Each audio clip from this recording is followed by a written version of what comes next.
Caroline. You've caught me in a little bit of a dilemma.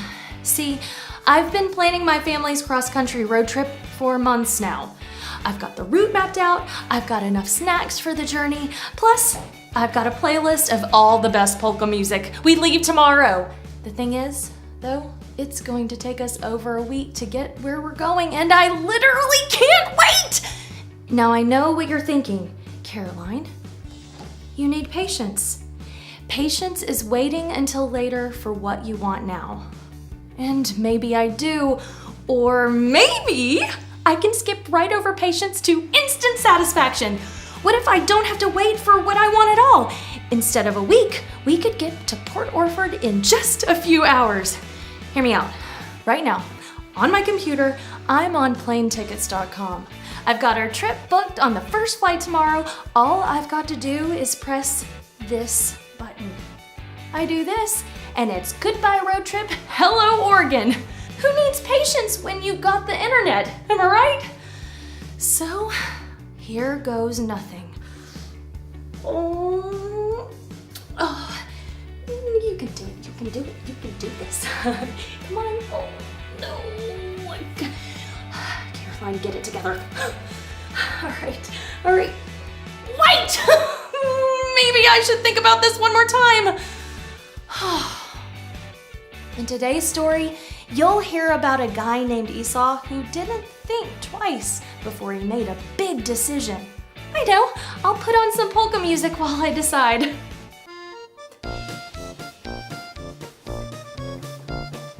What? It helps me think. The Bible isn't just a book of random stories. It's 66 different books that come together to tell one story. An incredible one about God's love for us. And now for an amazing story inspired by the book of Genesis, chapter 25, verses 24 to 34. Jacob and Esau were twins, but they were as different as night and day. Salt and pepper, iPhones and Androids. Jacob had smooth skin, while Esau's hair was wild and red. Jacob liked to stay home among the tents, working on his cooking skills. I'll never reveal the secret to my upside-down pomegranate honey cake. Esau, meanwhile, liked to spend his days hiking through the woods and hunting in the fields. And it's deer steaks for dinner! There was one more difference, a big one. Esau had been born just a few minutes before Jacob. As the oldest, he would one day lead the family. He would be in charge and gain a bigger share of the family money and property. Cool beans! So not fair. One day, Esau prepared to head out into open country as usual. He shouldered his bow and checked his arrows. Wanna come along, little bro? Sorry, man. Working on my herb garden. Well, that's a big deal. Too bad you don't have time to be a real man. Just not meant to be, I guess. As Esau took off, Jacob surveyed his garden with a keen eye. Let's see, that rosemary will be perfect in bread. And parsley, I'm thinking a tasty lentil stew. He set to work, mixing and kneading and chopping. Meanwhile, Esau wandered through the fields. Oh, I would walk 500 miles and I would walk 500 more. But even though Esau covered miles and miles that day, he didn't come across a single gazelle or even a covey of quail to take home for dinner. Crickets. Actually, I could go for one of those right now. And by the time Esau made it home that night for dinner, he was ravenous with hunger. Oh, I have walked 500 miles and I have walked 500 more. As Esau stalked through the tents, an amazing smell wafted toward him. He followed his nose and soon discovered an enormous kettle hanging over a low-burning fire. Hey there, brother. Jacob was slicing a loaf of still warm bread. What's that? What have you got? A slow-roasted red lentil stew with rosemary barley bread and a side of pressed olive oil with fresh herbs. Quick! I'm so hungry! Give me some right now! Esau lunged for a bowl, but Jacob swatted his hand away and continued to slice bread unhurried. But his mind was working quickly. Sure thing, but first, give me the rights that belong to you as the oldest son. Esau narrowed his eyes. Somewhere in his brain, a warning bell was ringing. But the clamor in his stomach was even louder. Look here, bro. I am dying of hunger. If I'm dead, those rights are no good to me anyhow. Once again, Esau grabbed for a bowl, but Jacob snatched it away. Magic words.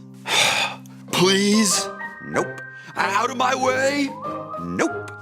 Just tell me! Promise to give me your rights. Yeah, okay, whatever. Jacob ladled savory stew into the bowl, but as Esau reached again, he whipped it away. Say it. It. No. Say, I promise. I promise! Now say, Jacob rocks. Esau snatched the bowl and a loaf of bread and began stuffing his face. Jacob watched with his arms folded, smug. You should really slow down and appreciate the nuances of taste and texture. My stomach appreciates, okay? Within moments, Esau was finished with his meal. His stomach was full, but he'd given up something of far greater value. He skulked away with the nagging sensation that he might have done things differently if he'd stopped to think twice.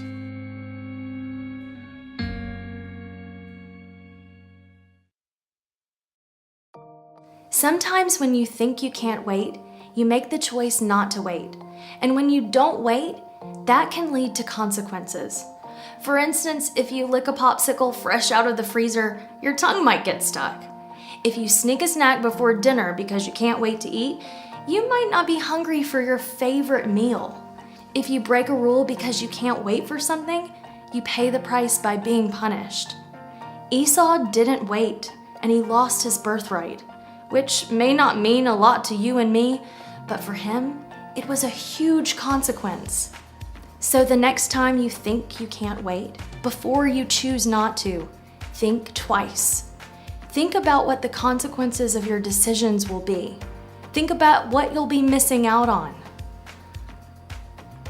So, if I buy these plane tickets, I'd miss out on the whole trip I've planned.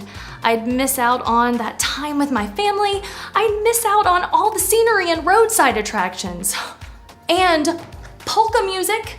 You can never have too much polka music. The one thing to remember today is this. When you think you can't wait, think twice. Good news, road trip. You're back on. They say getting there is half the fun, and I'm not going to miss out on the fun so I can get there sooner.